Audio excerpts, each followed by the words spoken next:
안녕하세요 여러분. 오늘 우리가 함께 탐구할 주제는 바로 스포츠 학문 분야 질적 연구의 제목 제작 전략입니다. 논문 제목 정말 중요하죠? 연구의 첫인상이자 독자들에게 내 연구를 각인시키는 핵심적인 부분이니까요.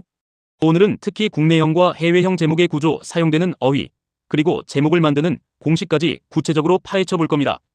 오늘 강의를 통해 여러분은 스포츠 분야 질적 연구 제목이 어떻게 구성되는지 깊이 이해하고 국내형 제목과 해외형 제목의 차이를 명확히 파악할 수 있을 거예요. 또한 연구 방법에 딱 맞는 어휘를 선택하는 법을 배우고 궁극적으로 여러분의 실제 논문에 바로 적용할 수 있는 제목 제작 공식들을 정리해 드릴 겁니다. 자, 그럼 오늘 강의의 구체적인 목표와 분석 범위를 좀 더 자세히 알아볼까요? 먼저 강의 목표입니다. 우리는 질적 연구 제목의 공통 구조를 이해하고 국내형과 해외형 제목을 비교 분석하며 각 연구 방법에 적합한 어휘를 파악할 거예요. 나아가 제목 제작 공식을 익히고 마지막으로는 실전 제목 작성 연습까지 해볼 겁니다. 여러분의 논문 제목에 대한 고민을 한 방에 해결해 드릴게요. 다음은 분석 범위입니다. 우리는 국내 KCI 스포츠 체육 질적 연구 제목들과 해외 오픈 액세스 스포츠 질적 연구 제목들을 폭넓게 살펴볼 예정입니다.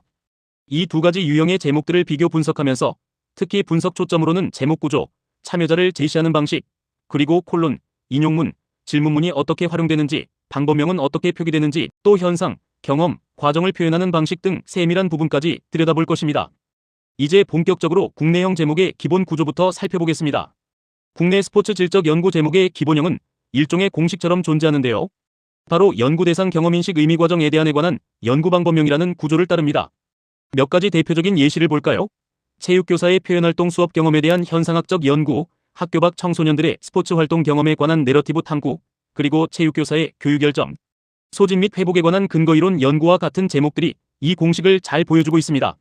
이러한 국내형 제목들의 특징은 무엇일까요? 첫째, 제목이 길어도 비교적 허용되는 경향이 있습니다. 둘째, 연구 방법명이 제목 끝에 명확하게 드러나는 것이 특징입니다. 셋째, 심사자들이 제목만 보고도 연구 대상, 주제, 그리고 어떤 방법을 사용했는지 쉽게 파악할 수 있다는 장점이 있죠. 어떻게 보면 매우 친절하고 명확한 구조라고 할 수 있습니다. 국내형 제목에도 다양한 세부 유형들이 존재합니다. 첫째, 경험 중심형입니다. 이는 참여자의 살아있는 경험, 즉 리브드 익스피리언스를 제목 전면에 내세우는 방식이죠. 무엇을 경험했는가에 초점을 맞춥니다. 둘째, 살서사 중심형은 삶, 회상, 생애사, 내러티브와 같은 키워드를 통해 시간의 흐름 속에서 형성된 이야기를 강조합니다. 셋째, 과정 변화 중심형은 변화, 회복, 적응, 전환, 형성 같은 단어들로 특정 현상이 어떻게 전개되고 바뀌어가는지를 보여줍니다. 마지막으로 자기성찰자기 연구형은 연구자 본인의 위치성이나 성장, 성찰을 제목에 드러내는 독특한 유형입니다. 이 모든 유형의 핵심은 국내 제목들이 무엇을 분석했는가라는 분석 결과보다는 누구의 어떤 경험을 어떤 방법으로 보았는가를 먼저 보여주는 데 주력한다는 점입니다. 이 점이 해외형 제목과 아주 큰 차이를 보이는 지점이라고 할 수 있습니다. 그렇다면 이러한 국내형 제목들은 어떤 장점과 한계를 가질까요? 먼저 장점부터 살펴보겠습니다. 국내형 제목은 연구 대상과 방법이 명확하다는 큰 장점이 있습니다. KCI 심사 환경에서 이러한 명확성은 매우 안정적인 평가를 받는 요소로 작용하죠. 제목만 봐도 질적 연구의 설계를 바로 확인할 수 있어 학술적 위치를 분명하게 드러냅니다. 하지만 한계도 명확합니다. 제목이 길어지기 쉽고 표현 방식이 비슷비슷해 보여 연구 간 차별성이 약해질 수 있다는 점입니다. 또한 연구의 문제의식이나 독자의 흥미를 유발하는 긴장감이 상대적으로 약해 보일 수 있습니다. 결과적으로 독자의 관심을 끄는 힘은 해외형 제목에 비해 상대적으로 약하다는 평가를 받기도 합니다. 따라서 국내형 제목은 안정적이고 안전한 선택이지만 여러분의 연구가 다루는 핵심 현상어를 좀 더 선명하고 매력적으로 고르는 노력이 필요하다는 점을 꼭 기억해야 합니다. 이제 해외형 제목의 기본 구조로 시선을 돌려보겠습니다. 해외 스포츠 질적 연구 제목들은 보통 세 가지 방식이 많이 활용됩니다. 첫째는 현상을 제시한 후에 연구 방법을 설명하는 유형입니다. 가장 보편적이죠. 둘째는 인용문으로 시작하고 콜론을 통해 설명을 이어가는 유형입니다. 그리고 셋째는 질문문으로 독자의 호기심을 자극한 뒤 콜론으로 맥락을 설명하는 유형입니다. 이러한 해외형 제목들의 특징은 무엇일까요? 우선 방법명을 포함하긴 하지만 제목 앞부분에서는 연구가 다루는 현상이나 문제, 혹은 참여자의 감정 등을 먼저 강조한다는 점입니다. 콜론의 활용이 매우 두드러지고요. 그리고 무엇보다 제목이 독자의 관심을 끌도록 설계되었다는 점입니다. 그냥 정보를 전달하는 것을 넘어 읽고 싶게 만드는 매력이 있습니다. 핵심은 해외형 제목이 연구 설계의 명확성만큼이나 읽히는 힘, 즉 독자를 유혹하는 매력을 매우 중요하게 여긴다는 것입니다. 해외형 제목의 대표적인 패턴들을 좀 더 구체적으로 살펴보겠습니다. 첫 번째는 인용문 유형입니다. 이 방식은 참여자의 실제 발화를 제목 전면에 배치해서 독자에게 감정과 연구의 맥락을 즉시 전달하는 효과가 있습니다. The Game Changed My Life, A Qualitative Study on. 이런 식이죠. 두 번째는 질문형입니다. 이는 독자의 문제의식을 직접적으로 자극하여 연구에 대한 흥미를 유발합니다. 예를 들어 How do athletes cope with injury? 와 같은 형태입니다. 세 번째는 개념상 전면형입니다. 두 핵심 개념을 나란히 배치하여 그 관계를 선명하게 드러내는 방식입니다. 코치 마이너스 선수 관계나 정신건강처럼 연구가 다루는 주요 변인들을 제목에 바로 제시하는 것이죠. 마지막으로 질적 연구임을 명시하는 설명형 패턴입니다. 보통 제목 뒤에 qualitative study, qualitative exploration, qualitative analysis, 인터뷰 스터디 등을 덧붙여 연구의 성격을 명확히 합니다. 이처럼 해외형 제목들은 짧지만 강렬하게 마치 미니 스토리처럼 작동하여 독자의 호기심을 자극하는 경우가 많습니다. 지금까지 살펴본 국내형과 해외형 제목의 특징들을 한눈에 비교해 볼까요? 우선순위를 보면 국내형은 정확성에 무게를 두지만 해외형은 정확성에 더해 주목성, 즉 독자의 관심을 끄는 힘을 중요하게 생각합니다. 방법명 노출면에서는 국내형이 매우 강하게 제목 끝에 명확히 드러내는 반면 해외형은 보통 강하게 제목의 중간이나 후반부에 배치하는 경향이 있습니다. 구조는 국내형이 대상 마이너스 현상 마이너스 방법의 순서를 따르는 반면 해외형은 현상이나 후쿵 마이너스 콜론 마이너스 방법이나 맥락의 유연한 구조를 취합니다. 마지막으로 독자 반응을 보면 국내형은 설계가 바로 보임으로써 심사 친화적인 반면 해외형은 읽고 쉽게 만들므로써 독자 친화적인 특징을 보입니다. 보시다시피 국내형은 심사를 통과하는 데 유리한 안정성을, 해외형은 더 넓은 독자층에 어필하는 매력을 중시한다고 요약할 수 있겠습니다. 이제 각 연구 방법별 제목 어휘 선택법에 대해 구체적으로 알아보겠습니다. 제목에 어떤 단어를 사용할지는 연구 방법론의 철학과 밀접하게 연결되어야 합니다. 예를 들어 현상학 연구에서는 주로 경험, 체험, 의미, 본질과 같은 어휘를 사용해 참여자의 살아있는 경험의 본질을 탐구한다는 점을 드러냅니다. 근거이론 연구라면 과정, 형성, 구조, 유형, 메커니즘과 같은 단어들을 통해 현상이 어떻게 발생하고 발전하는지 이론을 구축하는 데 초점을 맞춥니다.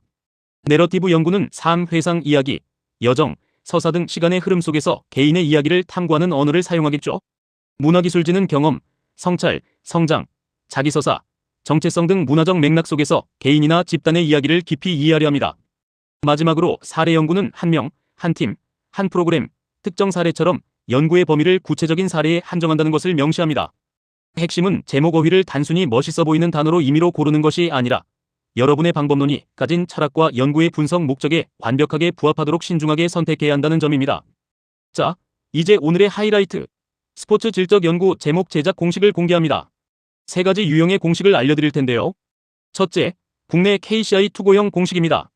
이 공식은 참여자의 핵심 경험인식 의미 과정에 대한 방법명입니다. 국내 학술지에 투고할 때 가장 안정적이고 통과율이 높은 표준형이라고 할 수 있습니다. 두 번째는 국내 확장형 공식인데요. 이는 핵심 현상 관점 맥락에서의 방법명입니다. 콜론을 활용해서 핵심 현상을 먼저 제시하고 연구의 관점이나 맥락을 추가하여 제목을 좀 더 풍성하게 만들 수 있죠. 마지막으로 해외 저널형 공식입니다.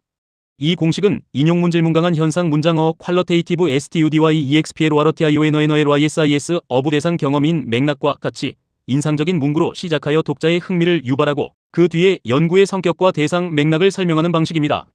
다만 중요한 주의사항이 있습니다. 이 제목 공식들은 일종의 틀일 뿐이지 고정된 문장이 아닙니다. 결국 가장 중요한 것은 여러분의 연구가 다루는 핵심 현상어를 얼마나 선명하고 매력적으로 골라 제목에 담아내느냐 하는 점이라는 것을 잊지 마세요. 국내 스포츠 체육 질적 연구들을 살펴보면 유독 방안이라는 제목이 많이 눈에 띕니다. 예를 들어 활성화 방안, 개선 방안, 보급 방안, 발전 방안 같은 표현들이 자주 쓰이죠. 왜 이런 현상이 나타날까요? 그 이유를 세 가지로 설명할 수 있습니다. 첫째, 스포츠 학문의 응용성과 현장 적용성이 강하기 때문입니다. 우리의 연구가 단순히 이론에 머무르지 않고 실제 현장에 기여하길 바라는 마음이 담겨 있죠. 둘째, 연구의 사회적 효용을 강조하려는 경향이 강하기 때문입니다. 학문적 성과를 넘어 사회에 긍정적인 영향을 미치고 싶다는 의지가 반영됩니다. 셋째, 학술적 정확성뿐만 아니라 실천성, 정책성, 그리고 현장 기여도를 제목에서부터 드러내려는 제목 관행이 존재하기 때문입니다. 따라서 방안이라는 표현은 질적 연구의 본래 철학적 핵심 표현이라기보다는 국내 응용학문 분야에서 형성된 실천 중심의 제목 언어로 이해할 수 있습니다. 연구의 실용적 가치를 강조하는 문화적 특성이라고 볼 수 있겠습니다. 하지만 이러한 방안 제목에는 몇 가지 방법론적인 한계도 존재합니다. 첫째, 연구 질문이 무엇을 경험하는가라는 질적 연구의 본질적인 질문에서 무엇을 처방할 것인가라는 처방 중심으로 이동할 위험이 있습니다. 둘째, 제목에서 약속한 내용과 실제 질적 연구 방법론 사이에 불일치가 생길 수 있습니다. 셋째, 연구를 통해 얻은 해석보다 섣부른 재현이 앞설 위험도 있고요. 마지막으로는 자칫 연구가 형식적인 질적 연구로 흐를 가능성도 배제할 수 없습니다. 그럼 바람직한 작성 원칙은 무엇일까요? 질적 연구의 자연스러운 흐름은 현상 이해, 의미 해석 시사점 도출 방안 제시입니다. 따라서 순수 질적 탐구를 강조할 때는 경험, 의미, 과정, 인식, 내러티브, 현상학적 연구와 같은 표현을 사용하는 것이 좋습니다. 반면 실천적 재현을 포함하고 싶을 때는 질적 연구를 통한 개선 방안 탐색처럼 이해와 재현의 순서가 명확하게 드러나도록 표현하는 것이 중요합니다. 최종 정리하자면 좋은 제목은 단순히 짧고 매력적인 문장이 아니라 여러분 연구의 정확한 설계를 압축해 놓은 결정체입니다. 논문 제목은 연구의 방향, 방법, 그리고 가치가 가장 먼저 드러나는 학술적인 입구라는 점을 꼭 기억해 주시길 바랍니다. 오늘 강의가 여러분의 논문 제목 제작에 큰 도움이 되기를 바랍니다. 감사합니다.